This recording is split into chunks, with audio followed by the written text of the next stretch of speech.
Okay. Well, I think I will already get started while others are joining. So basically, thank you all for being here. I can see Anthony is joining us now. Hello, Anthony. Yeah, greetings from Sri Lanka. Greetings, Anthony. So you're also at FRC with Yes, Rusla yes, and yes. Prutivi. Yeah, Good, quality and learning manager. Yeah. good, good, good. Good to meet Yeah, you all. yes. Thank you very Yes. much. So actually, I will also start introducing myself because with some of you, I never had the chance to speak. So I'm Berta Soleil, and I'm working at the IRCT Secretariat in Copenhagen. I'm managing a couple of projects, among them Livelihoods, which is the reason why we're meeting today. And I'm also responsible for the e-learning platform FABO and the academic publication, the Tortor Journal. So I will be the to-go person in those cases. Yes. But with further notice here, I will just get started with the reason of the meeting today. I can see now colleagues from ACTV Uganda are also joining, so that's good. So the purpose of the meeting today is because we've been receiving your proposals for 2023 livelihood projects. Actually, in this call, there should be, I can see there's only representatives, well, or colleagues from FRC Sri Lanka and BMM India. But I was hoping that all of them who had been sending us proposals could join this session. Let's see if they can join later. The rationale behind why we're meeting today is because in most of these proposals that we received, while the activities suggested and the content of the projects was, let's say, relevant to the call, we could see that there was a mismatch or maybe some weaknesses or gaps between what, the link that we want to establish here, which is between rehabilitation and livelihoods. So the purpose of this meeting is to actually help you get some indicators or some questions that you can all ask or, let's say, measure through your projects so that we can show evidence after these projects. To be honest, one of the ideal outcomes of the session today would be if we would end up with a standardized M&E framework, or let's say, I'm just thinking here, 2 or 3 questions or indicators that we say, okay, we will all track on those. So we will all be measuring those. That's a little bit why we're meeting here today. And also, as you can see in the call today, there are representatives from the steering committee, which is 5 centers that are already implementing livelihoods, and who can share today some of their perspective on how these measuring systems should be set in place. We have Dalal from Restart Lebanon, Suraj CPO Nepal, Shirin from PVCHR India, and Mary from ACTV Uganda, and I can also see Miriam from TRC Palestine. So these are the 5 centers that compose the steering committee and who have been implementing these projects until now. But I will just get started already, so we don't invest so much time in that initial part. I'm going to share my screen. Let's see. Now you should be able to see the presentation. Is that correct? And maybe No. I can do like this Yes. now, right? Yes. Yes. Good, good, good. So, so here, I mean, as you can see, this livelihood call falls under our goal 1 of the strategy of the IRCT, which is the one called healing. So under this goal, we aim to improve rehabilitation services. And as part of that, we're looking into livelihoods, right? So how is rehabilitation improved?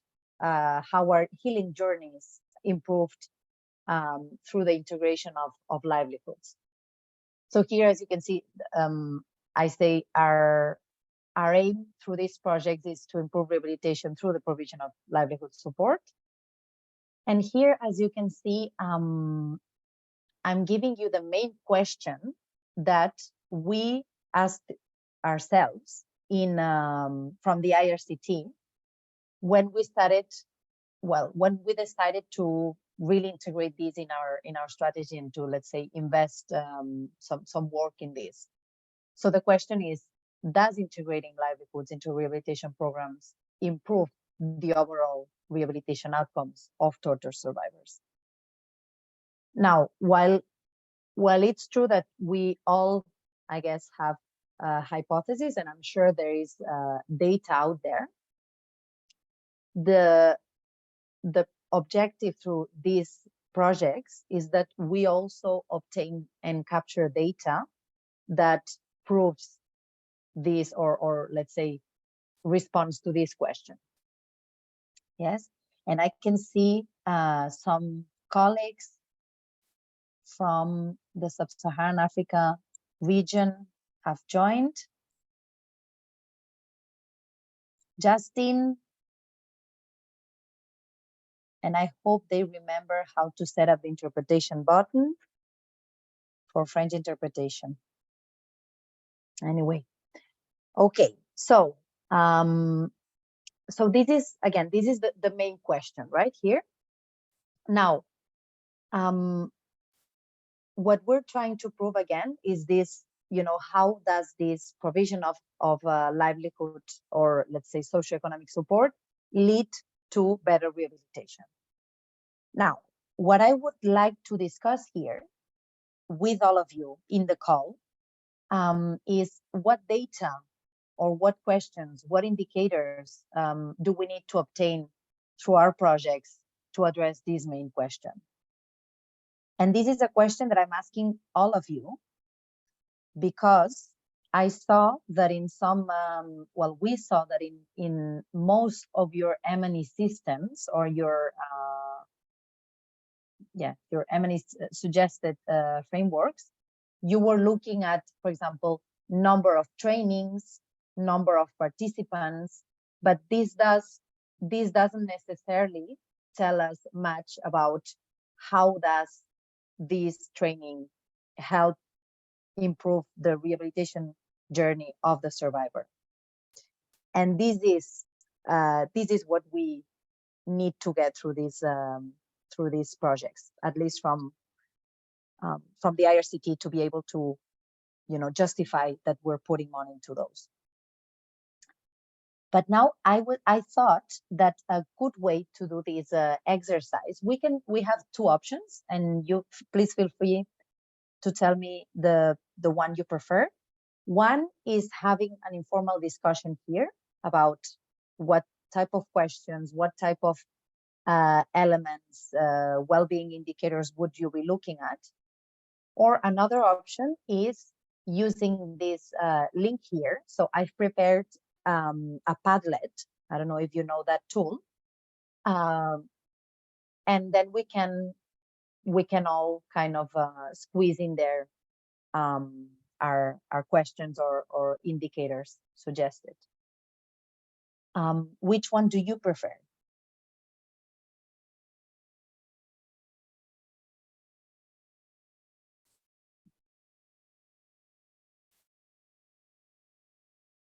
No comments. Then if there's no preferred option, I think what I will do is I will share this link with all of you, because I would like to capture that in this Padlet. If nobody's opposing to that, but if someone prefers to do it now here informally through a discussion, please let me know. Or we can do both. You can enter this link and just insert whichever indicators or questions you think might be relevant. Or you can just, how do you call it, unmute your microphone and jump into the discussion. And I can see more and more colleagues are joining.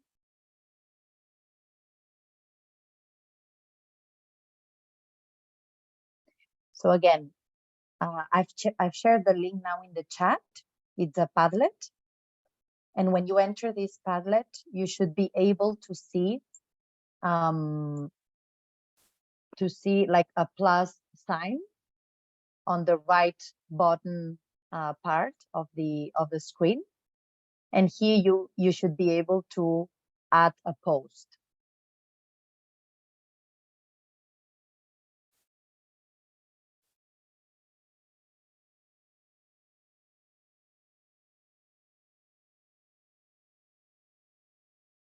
Remember that you can also access it through this QR code.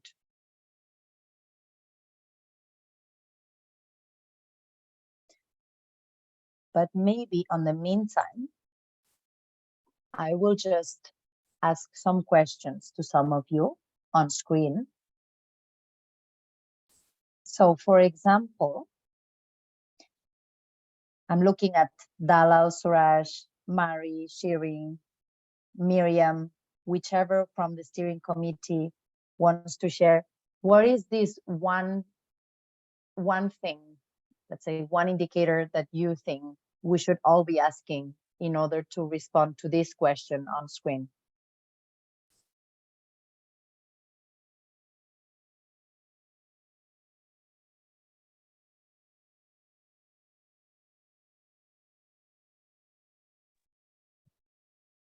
You want off the response now, or? Yes, Raj, if you want to, yeah, because I'm seeing that maybe nobody's adding on to the Padlet, so maybe we can take it here on the, on mic. So which is the one thing, I'm gonna stop sharing for a bit, so we see each other faces.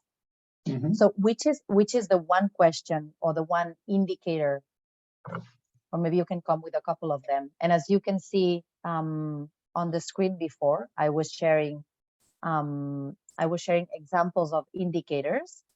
So again, remember that here what we're trying to link, we're trying to get this link. I don't know if you see the mouse on my screen, but maybe not.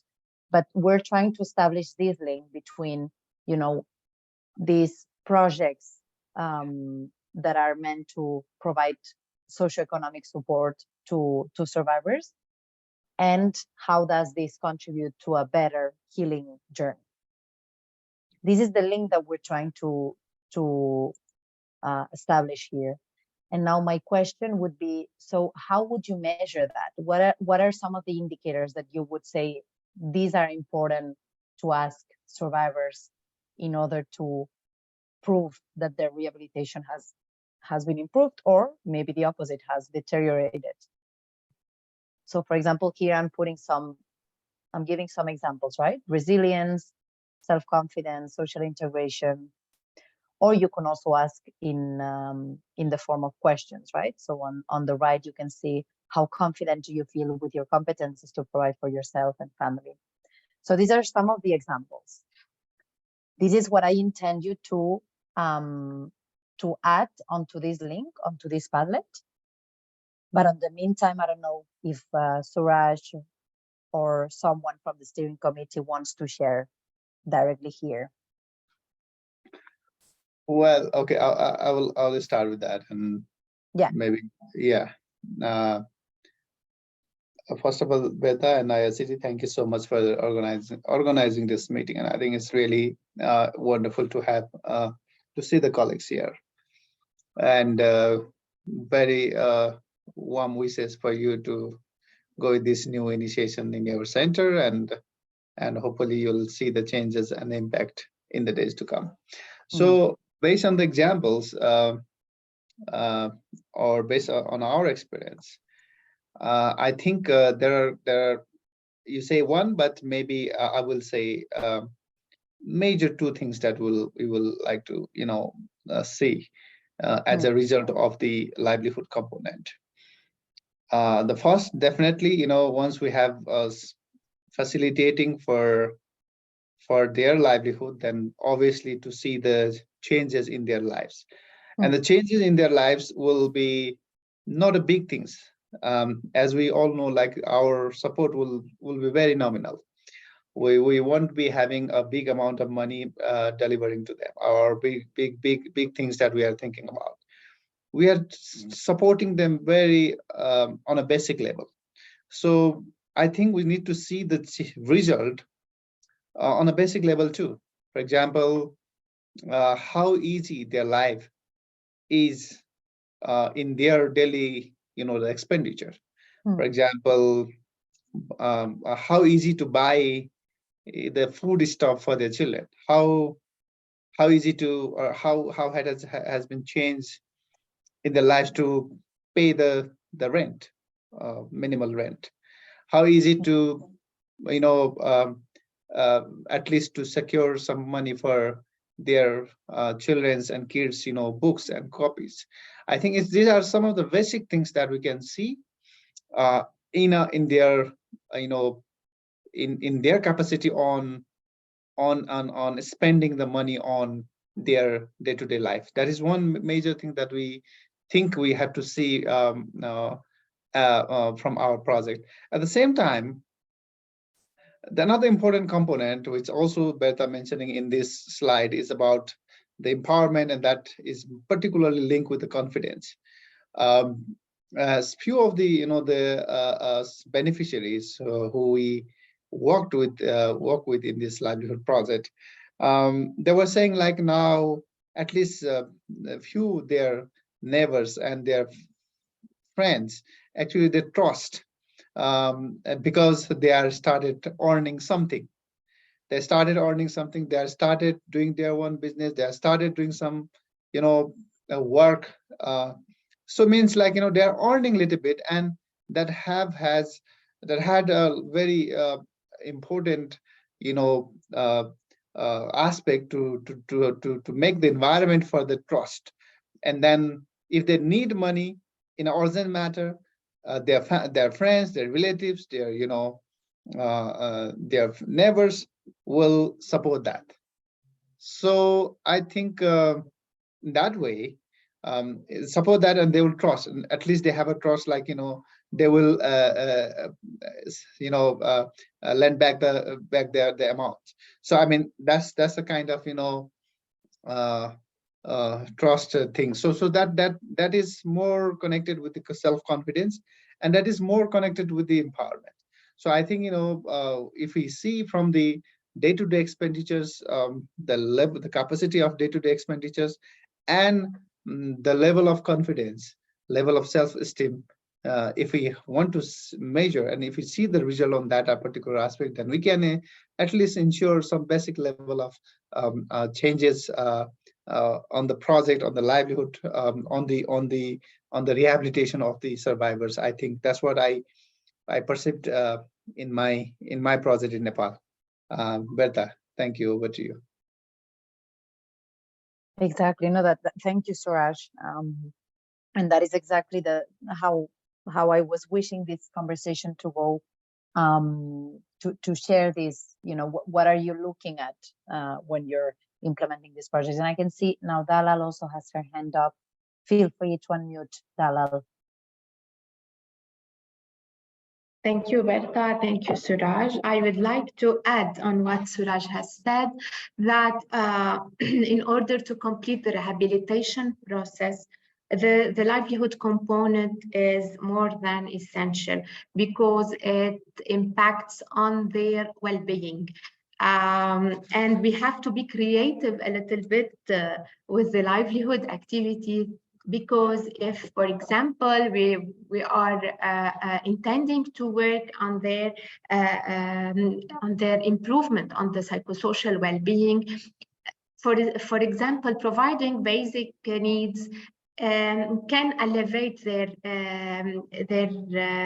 percentage. But if we work on capacitating them, on providing them skills and new techniques to earn money by themselves and not being always dependent on what we are providing as basic needs, it is more efficient. It shows on the well-being a percentage higher than waiting for ourselves to provide them with, let's say, food kits. The technical or the vocational trainings has proved that they are very beneficial to complete their cure process, because they are more optimistic regarding their future. Let's say they have connectivity with each other, with the other groups that they are learning with them a new skill to be able to work in the future. So I think the engagement in activities that can lead to earning money and earning a livelihood component is complementary to the other activities that we are providing as the rehabilitation centers. Thank you. Thank you, Dalal. I can see Mary also have your hand up.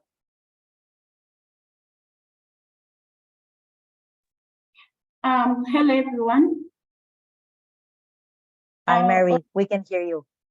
When it comes to what indicators do we need to measure, I think we need to look at we need to look at social integration, because when we look at the different effects of torture and violence it has on the different groups of people, most of them have issues integrating back in the community.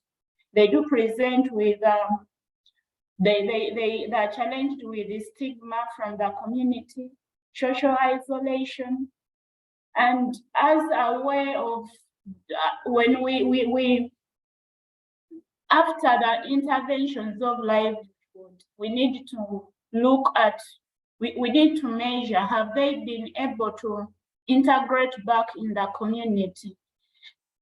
So social integration, I think, would be a key indicator for us to look out.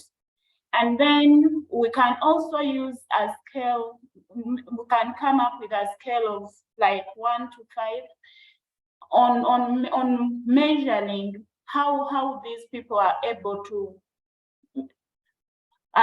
sustain themselves. For instance, because of the lost livelihoods, the incapacitations these people have, they're challenged with accessing some of the basic needs, which makes it really hard for them to be able to fully comply with the treatment plans in place. For instance, maybe if it is medication, some of them are challenged with maybe feeding, others have no shelter, others are not in position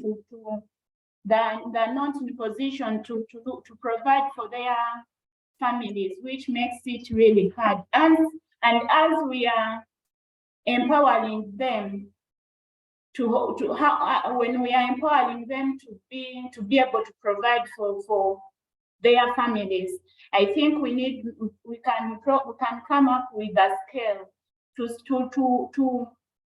to be able to track their life before and then their lives after the interventions.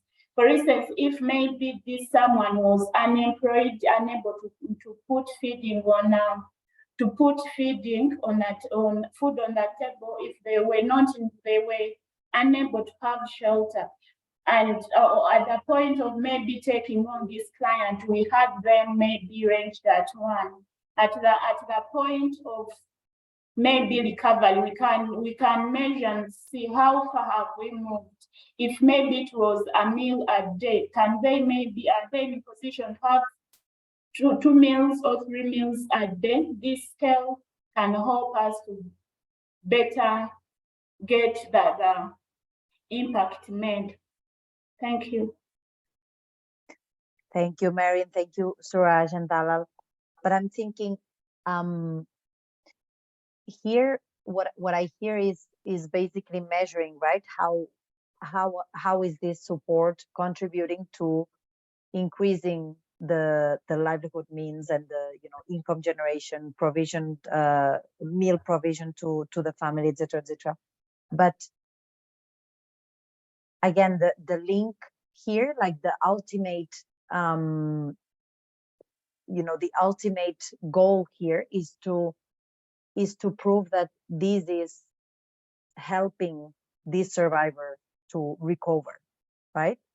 So in that case, Mary, I'm just taking you now because you were the last one to speak, but I'm thinking, how would you, what are the questions that you would want to ask before and after the project to these the survivors who are beneficiaries of this livelihood support, to be able to see and to monitor how does this ability to provide 1 or 2 or 3 meals per day to your family, how does that contribute to your rehabilitation, to your healing journey, to your recovery process?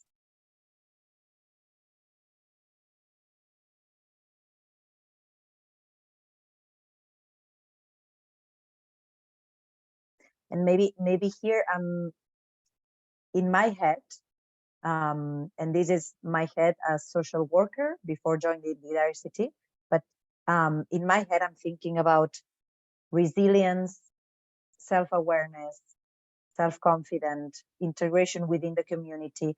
Alex, I can see you have your hand up. Maybe you actually want to add to that. Yeah. Yes.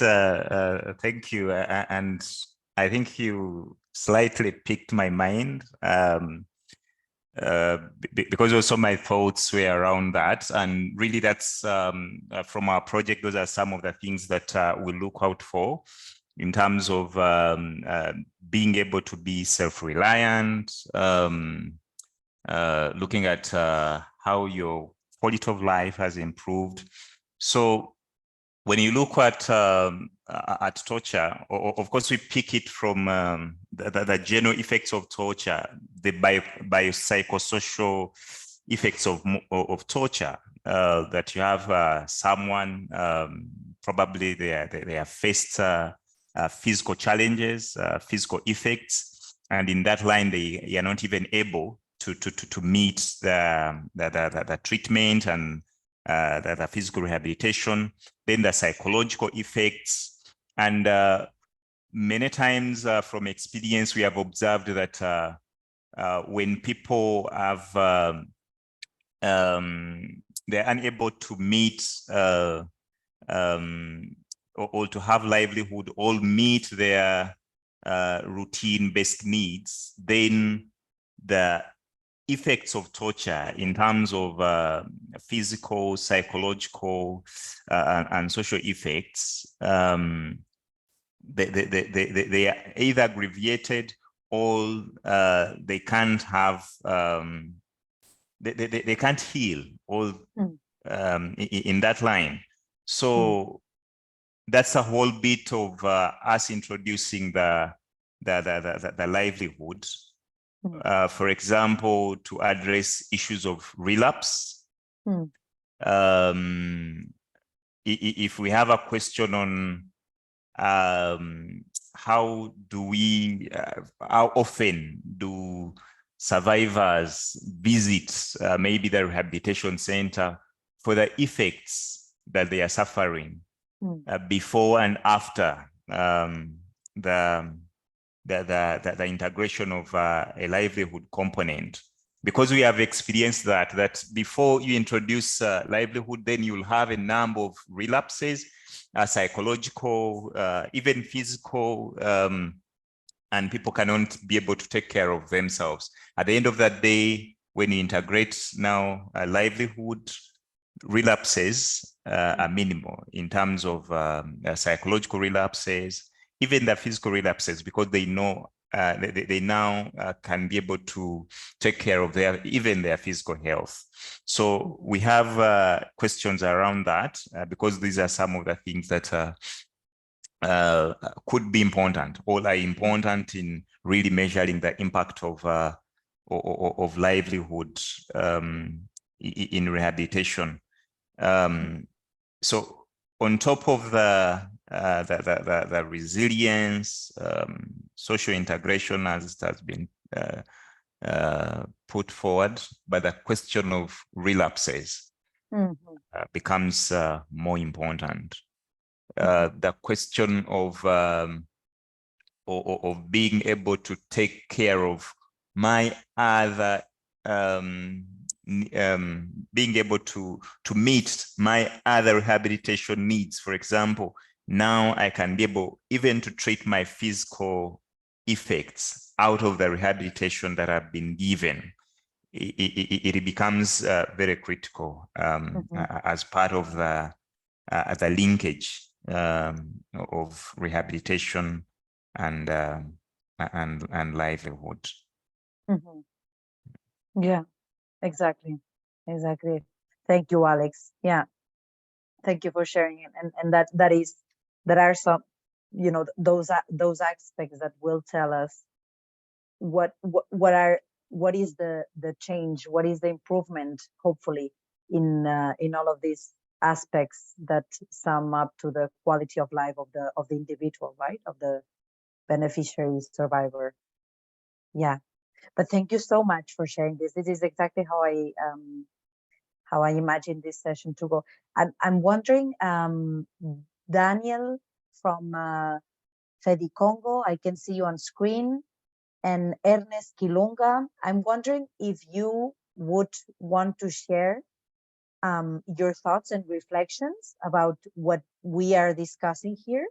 So about these indicators that we're speaking about. Just a minute before they come in, sorry, Bata. I just wanted to re-emphasize that point mainly to the new members that are coming in, that the perspective that we have of livelihood, it is a must that we are supposed to link it to rehabilitation, because we are not looking at any livelihood projects, because sometimes we make that mistake for us to think that what we are providing is like any other general livelihood or government program that is targeting any person. But here we have a key population that we are targeting, which is survivors of torture, and then giving them this livelihood for the state of vulnerability they are in, but also specifically to ensure that their rehabilitation is complete. So that is a fundamental to the members that are coming on board, to have this in mind and having these linkages to ensure that what we are providing is not like any other livelihood program. Yeah. Exactly, Alex. I think you connected that link better than I ever tried to explain it. To have this complete rehabilitation, exactly. That's the reflection that I think will help other members in this call who have been submitting proposals, whose M&E systems were only trying to track the effect of that, for example, the effect of that training.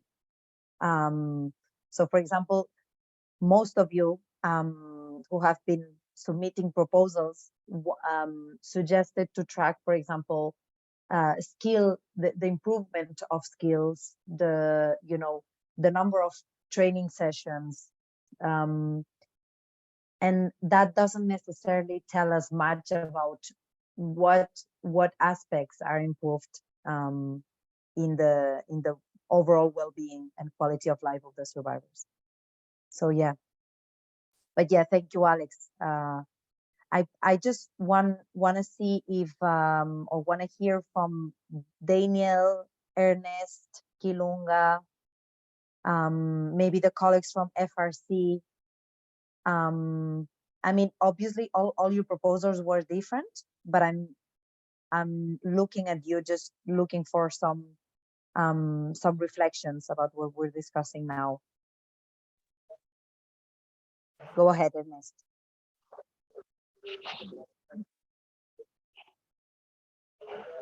Oui, bonjour à tous.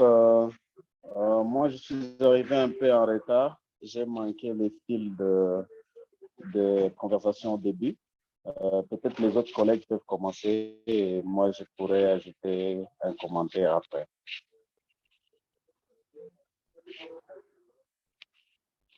Okay. No worries, Ernest. It's fine, Ernest. No worries. Merci. But just to maybe before another one tries to jump in here, Ernest, because I think it's important that we're all on the same page here, because this session is to help you, all of you here in the call today who have been submitting proposals to the livelihood call, is to help you to understand Oui. what type of measurement systems we need to have in place to ensure that we get data on this link between livelihood support and rehabilitation, improved rehabilitation. So Ernest, I was trying this session today. I wanted you to come up with examples of indicators and questions that you would be asking in these projects to be able to track and monitor and collect data on the improvement of healing processes.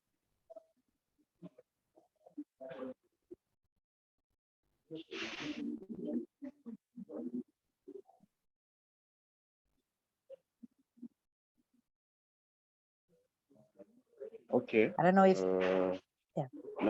Shall go I? ahead. Could I? C'est vraiment... Oui, c'est clair, c'est clair. C'est bien compris. Effectivement, c'est important de clarifier tout ça. Pour être à mesure de... D'abord, on doit être à mesure au départ de faire une évaluation, une baseline, avant, bien sûr, pour un échantillon, un groupe de victimes, savoir l'état initial et ensuite, après un temps, être à mesure d'évaluer l'impact de la réhabilitation. Et pour ça, peut-être, il faudrait un certain nombre de questionnaires un peu plus clairs pour préciser chaque aspect des choses.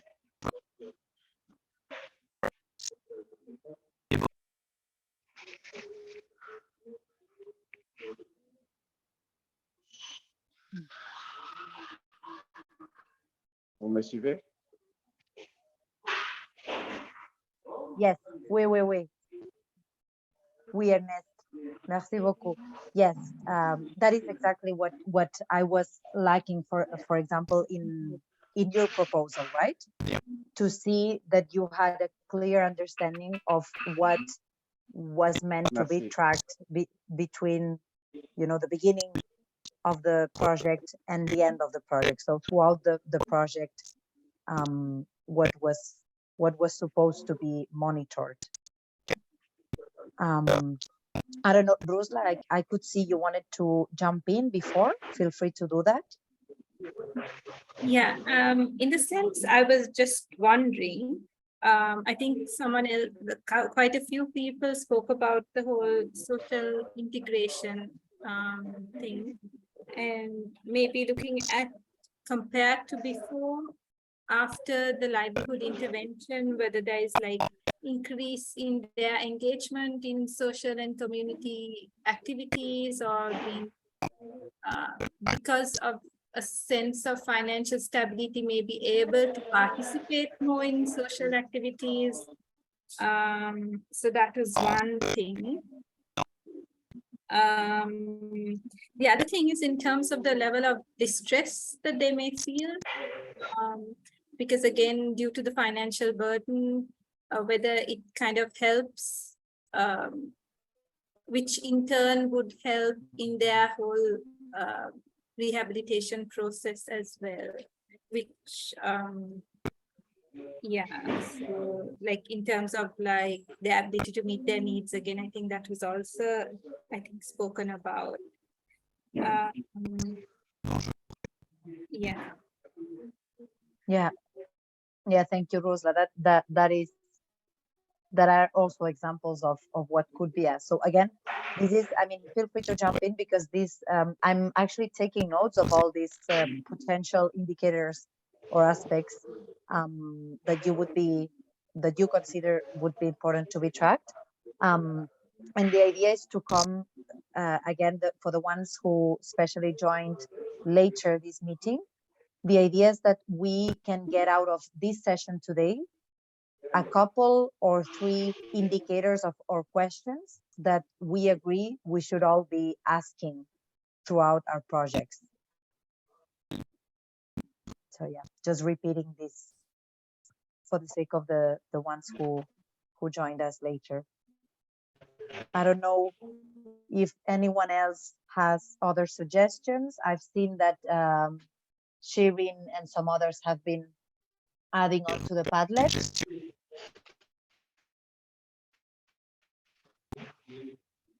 You say something about understanding the change in these stress levels, equal opportunities and dignity, social empowerment, and engaging in social activities, as Rosa was saying as well. Self-confidence, social interaction, self-esteem, participatory involvement. Yeah. I mean, to be honest, I think we already have a couple of what I could hear from you today were the most important ones. And I can see now in the chat, BJ, you say level of dependency. Muhammad says, want to add here, if allowed, please, that in HDO, so this is the Human Development Organization in Pakistan project, the target beneficiaries are prison-based torture survivors. And we aim to improve, I'm just gonna mute Ernest for a second. Yes. Or again.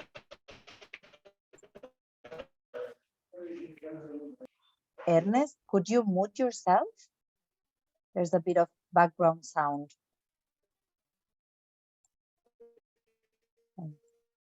Now it's stopped. So yeah, HDO says the target beneficiaries are prison-based torture survivors, and we aim to improve their economic conditions. So our team would prefer to have some questions, as some key questions, like their present financial conditions, how they are supporting their litigation, medical charges, the financial conditions their families are going through, certainly the resilience, improved self-esteem that are directly attached to the economic conditions would be the indicators. Well, thank you, Muhammad.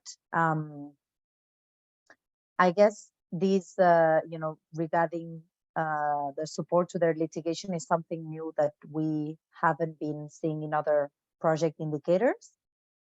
Again, I don't know if this is so relevant for us as, let's say, under the, the healing goal, but it's yet relevant for you, Muhammad. So you're welcome to also include that as part of your M&E system.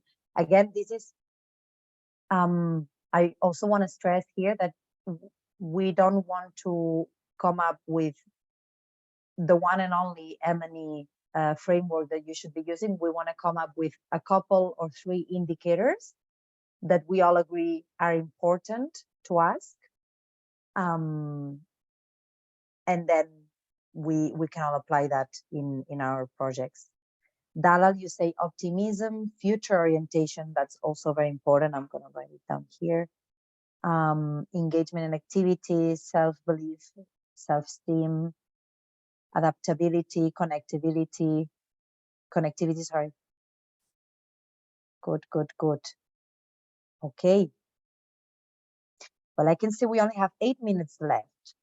I will summarize what we're discussing here. And I will send to all of you kind of the maybe 2 or 3 most relevant indicators that I could see were concluded in this session, so that we can all integrate them in our projects. But I don't know if someone else has something else that you think this is important that we all agree upon. Or maybe you have some other questions, I don't know.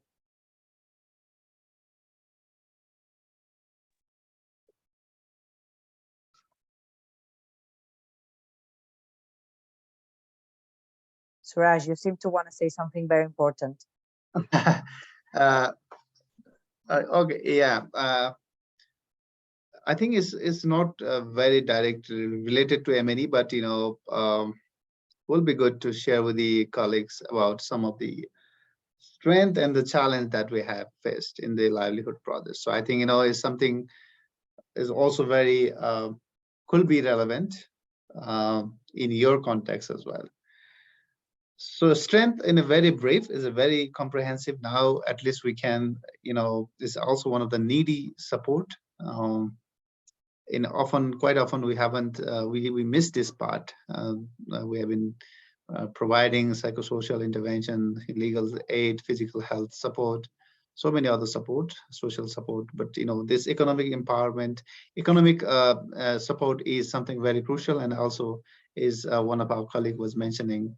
It's also something preventing to recurring the psychological problem again and again. So I think that is very much important, and of course, as being the member of IRCT, aligning with the global standard for the rehabilitation is also the mandate, or also the work that we have to do. And I think this project has given that opportunity to ensure this livelihood component. At the same time, there's few challenges. I mean, in especially in the context of Nepal, while working with the very community people in the one of the vulnerability factors. I mean, these people having a very severe trauma in their life, and if we don't have a very strong mechanism to do a follow-up, then there is a lot of chance of failing the intervention as well, because the people has to lead this project. I mean, the individual has to lead the project, and we have to be with them most of the time. So that's why what I would like to suggest is, as Alex was saying very, very nicely, it's not the livelihood project that we're thinking about, is a whole empowerment. So I think, including their whole well-being. So I think, that's part we need to take care. And we have seen few individuals who actually left this livelihood project, and actually that has given a lot of message to us.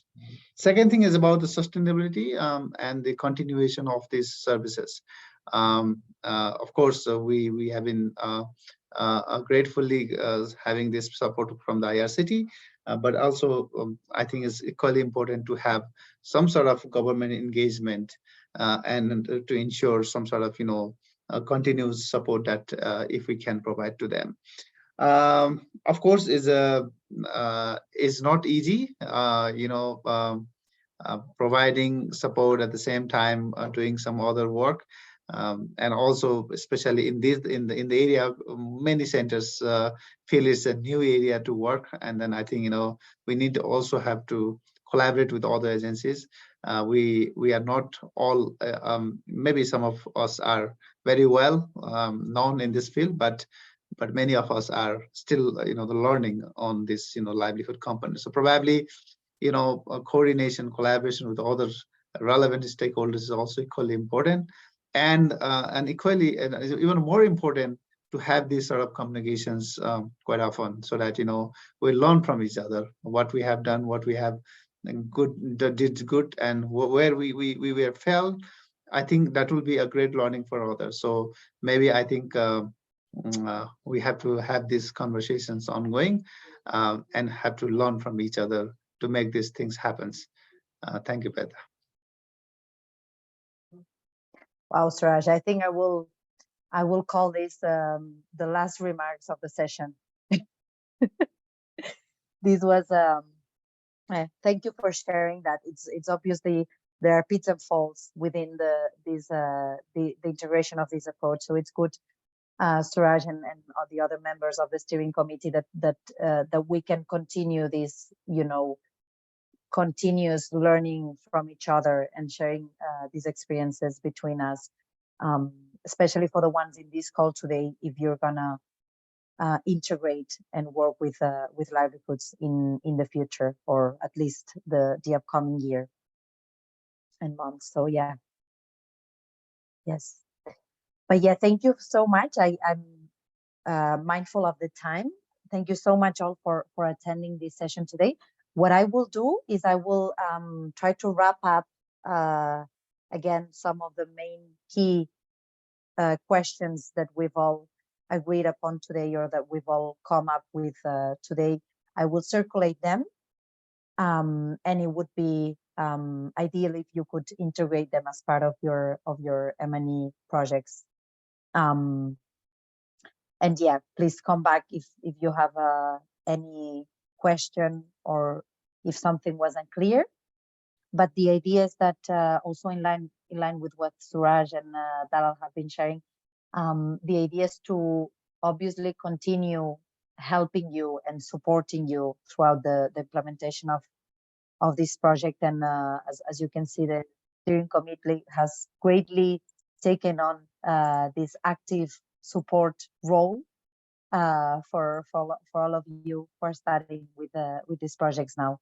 And we really appreciate that. Suraj, Dalal, Mari, Shireen, Miriam. Yes. Well, with no further issues, I can see Fedicongo is reconnecting. But in any event, please do drop me an email. I think you all have my email, but I will also put it here in the chat in case you have any questions regarding the session today, or if anything was unclear. Yes. But Thank yeah, you. with that said, thank you so much, Suraj, Dalal, and I would go ahead and say all of the names. But thank you so much for your time. Thank All of you. you. Thank Thank you. you. Bye bye. Bye, Suraj. Bye, you. Dalal. Bye bye. Thank you. Thank you, Muhammad.